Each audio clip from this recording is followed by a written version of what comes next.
Let's talk about when our hearts are hardened.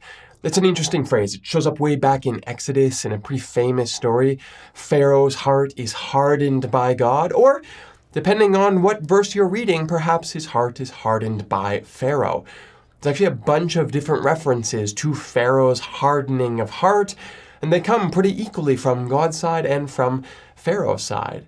What's interesting, though, is that language gets picked up by the gospel writer Mark, who applies it to the disciples. Their hearts were hardened as well, but he seems to be using it in a slightly different way.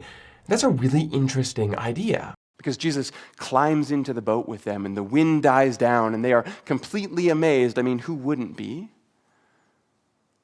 But then Mark adds this, for they had not understood about the loaves, their hearts were hardened. And there's two things here before we go. First, they had not understood about the loaves.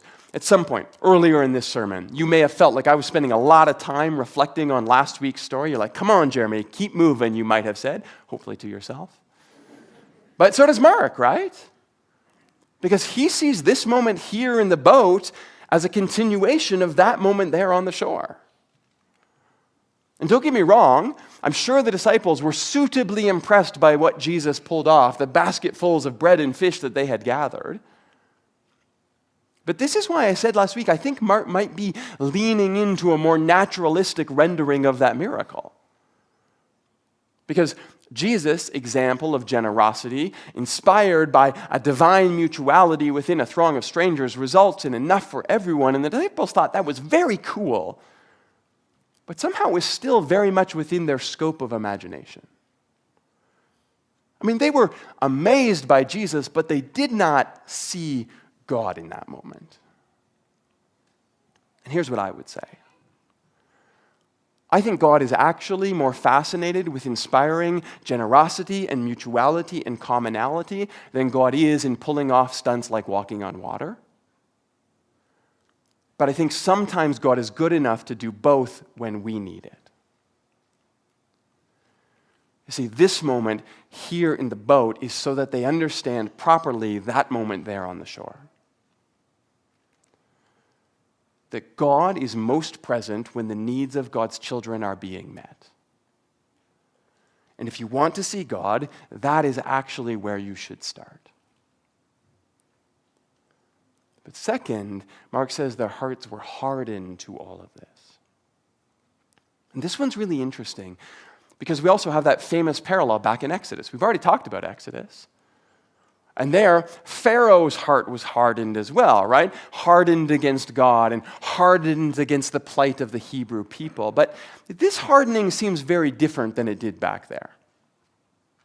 This is not a turning away from God or a hardness to the plight of those in need like that story. In fact, I think the best way to understand this word here in Mark is probably a lack of imagination. I don't know if you've ever spent time with horses. This might surprise you, but I actually have.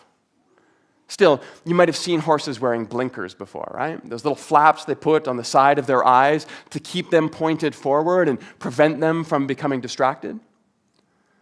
Those blinkers close off their naturally wide field of view so that they can be focused on what we as humans want them to pay attention to.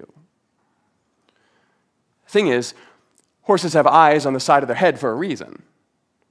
They have evolved that way so that they can survey terrain and obstacles and threats far better than we can. It's a feature, not a bug. But I think sometimes something like blinkers have happened to us as well at some point along the way in our religious story. And over time, our religious systems and our religious paradigms have taught us that some things are divine and other things are, well, just mundane.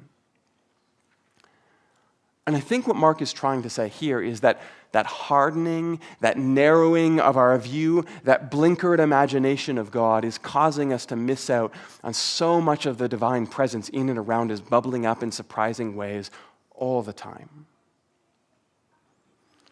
Or to put it more bluntly, I think Mark is trying to say that if we can learn to see God in lunch shared with a stranger, then we won't even need to see God walking on the water. And God might do the miraculous for you. And that might be God's gift to you. And if those moments happen in your life, then hold on to them, treasure them, they're beautiful. Know that this was God making God's self known to you. But also, allow that to open your eyes and lift your head and broaden your imagination to take in all the way that God's presence has been surrounding you all the way along, all the time.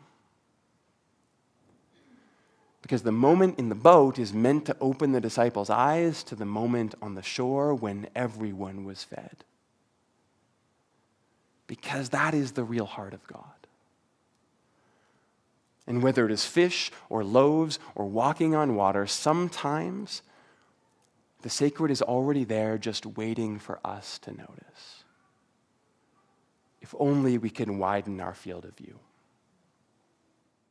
All right, thanks for clicking on that link and for watching through to the end. If you're intrigued by the work that we're doing here at Commons, you can do a few things. You can like this video, you can comment down below. We'd love to hear from you. And of course, you can subscribe to our channel here to stay up to date with all of the things that we are doing and posting here online. We're really appreciative of the fact that you're here. If you'd love to dive more into the conversation, you can join our Discord server, where the community is having different conversations about all the ways that we follow the way of Jesus in the world. Have a great week. Hope you're doing well. We'll see you back here next time we post.